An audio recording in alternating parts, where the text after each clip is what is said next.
Calgary, Alberta is among the top 10 livable cities in the world.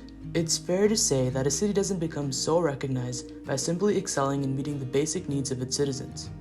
It has to provide more than just that. In my experience as a Calgarian of 13 years, one of the unique attributes of Calgary are the opportunities for recreation. No, I'm not talking about the Saddle Dome or various other malls or even the Calgary Stampede, though all those are great. I'm talking about our wonderful urban green spaces, especially Fish Creek Provincial Park. Did you know that, according to Alberta Parks, approximately 3 million people use Fish Creek Provincial Park every year? No doubt this is something that is near and dear to Calgarians. One of my most unique experiences while working closely with the park as a volunteer is asking park users how long they've been using the space. I was surprised when I received answers like, "I've been walking here every day for the last 30 years.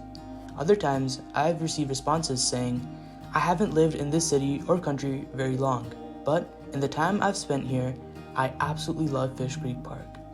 Fish Creek Provincial Park is diverse and inclusive, and the work myself and my team have done has contributed to ensuring that it can remain this way. In many ways, Fish Creek Park is defined by the wildlife, at the forefront of which is the beaver. The beaver creates habitat by making dams. It's the efficient ecological engineer, if you will. Therefore, it's immensely important to promote beaver conservation in order to protect the environment. The beaver's impact is a double-edged sword. While its activity nurtures the habitat, it can come at the cost of infrastructure damage or trail flooding. In order to increase our impact in the area of our work, we also decided to take part in tree wrapping. This activity ensures that the trees in the surrounding area don't become a safety hazard. Of course, it's natural for beavers to cut down trees, but in the vicinity of trail users, pathways, and infrastructure like fences or buildings, leaving trees unchecked and able to be cut down is a safety concern and can potentially damage pathways and infrastructure. In order to mitigate this, I organized tree wrapping in the area. Tree wrapping is the action of putting wire mesh around larger, possibly damaging trees so beavers can't reach them.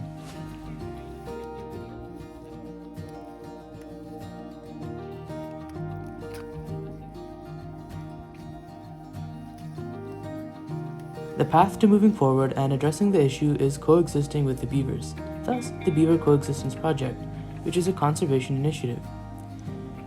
The Beaver Coexistence Project utilizes water flow control devices.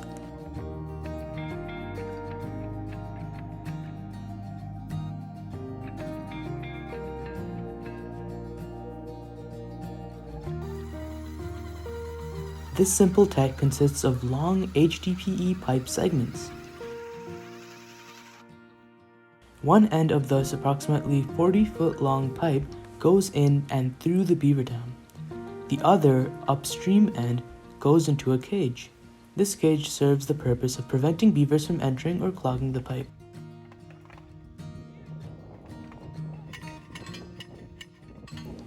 The entire structure is secured to the ground via submerged posts. Water can now freely move through this pipe and not flood the surrounding area. The greatest benefit of this solution is that the entire structure of the dam is left largely the same, which is crucial for the beaver survival.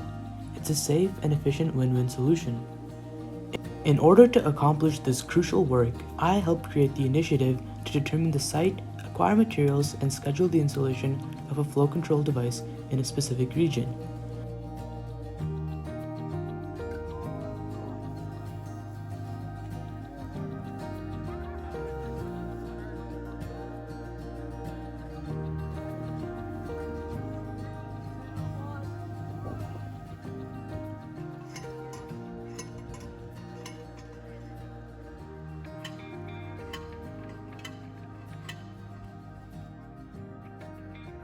On August 8th, a group of dedicated volunteers installed such a device at the Sikome Lake outflow area in Fish Creek Park in hopes of preventing trail flooding there.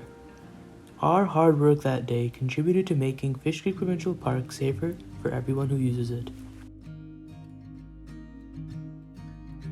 I've been Himanshu Sangale. Thank you for listening.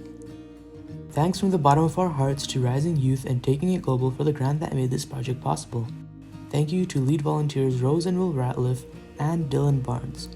And thanks to the dedicated volunteers from friends of Fish Creek Provincial Park Society and Wild Outside.